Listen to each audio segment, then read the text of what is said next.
So everybody, my name's Harry James. March Madness returned for OU fans and non-OU fans in the NCAA tournament. But as far as OU fans are concerned, it was one weekend and done.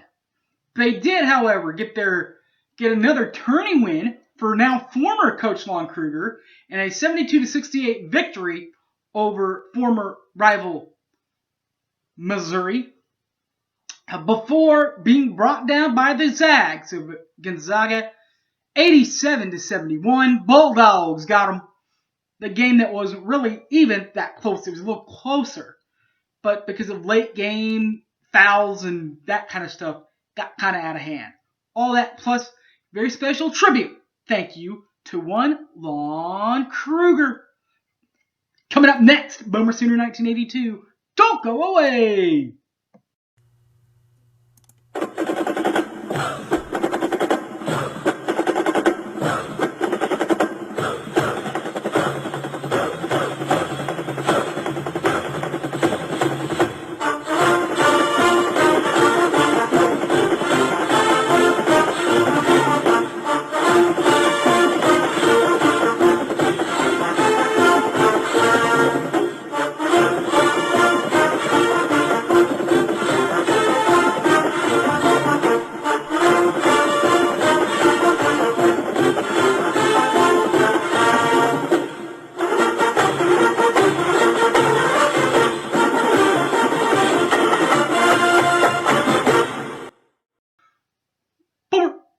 Everybody, welcome back to the show.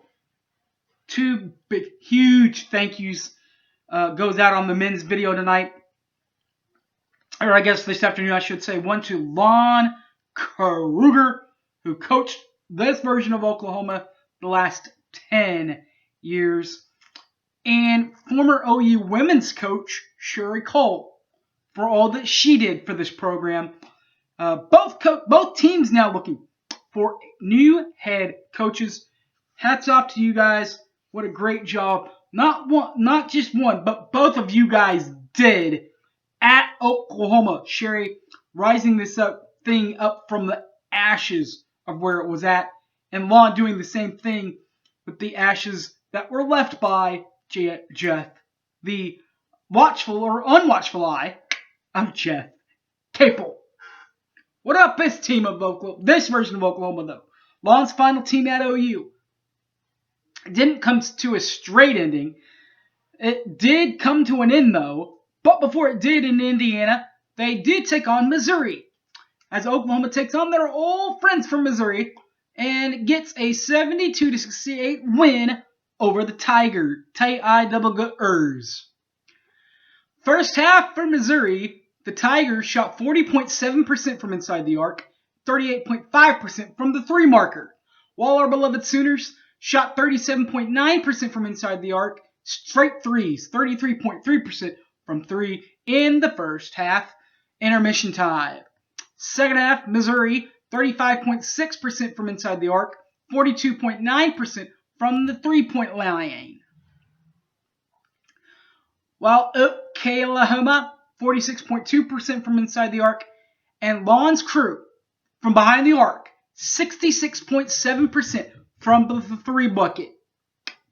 For the full stat game, Missouri shot 37.9% from inside the arc, 40.7% from outside the arc, while Oklahoma 41.8% from inside the arc, and 46.7% from the three-point line. Stat stuffers, 23.6 dimes and 10 boards. The 23 points and 6 assists, both stat lines, were led by number 12, Austin Reeves, the senior. Number 24, Elijah Harkless, crawled in 10 boards. Sooners then took on Gonzaga. Number 1 seeded Gonzaga, by the way, as the Zags and the Bulldogs have just enough to end OU's season.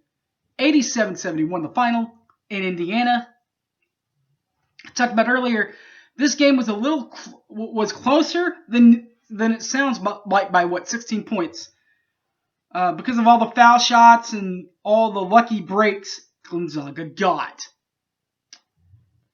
Oklahoma in the first half, 45.2% from inside the arc, 36.4% from the 3-line, while Gonzaga 56.7% from inside the arc, 40.0% from 3.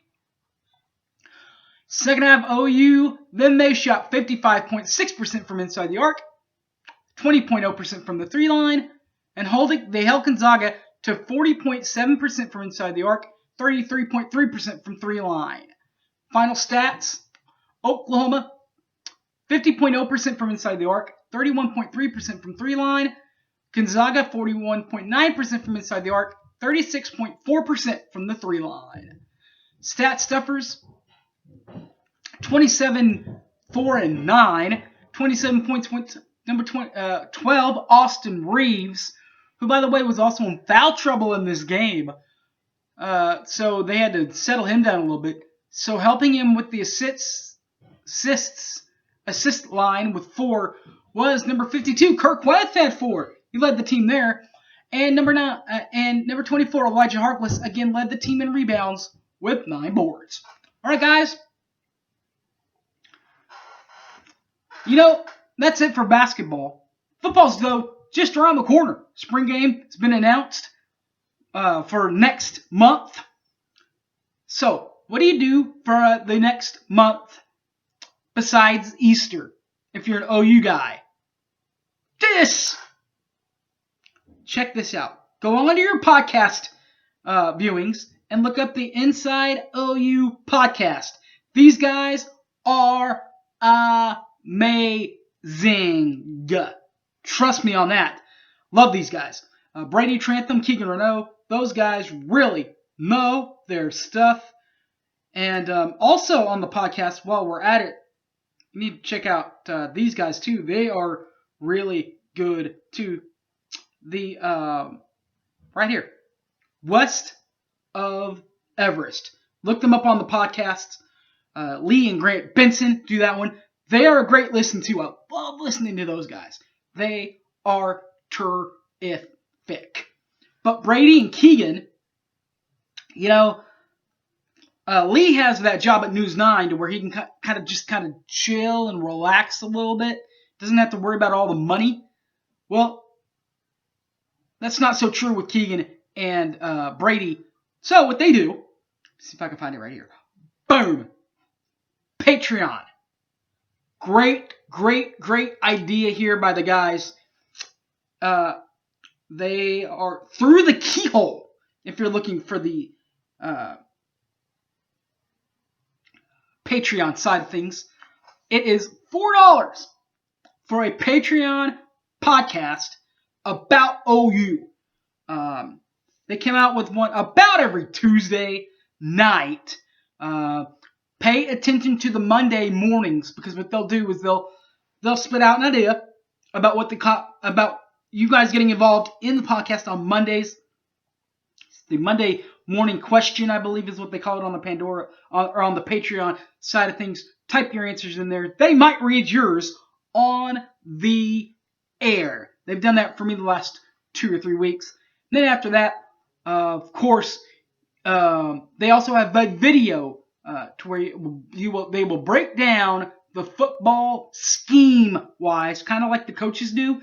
Keegan will do that for you for an extra $1. So just the podcast is $4. The video analyzing is $5. And during the football season, instead of just an extra podcast on Tuesdays, what they'll do is they'll do a post-game wrap-up for the game of the previous week on Through the Keyhole.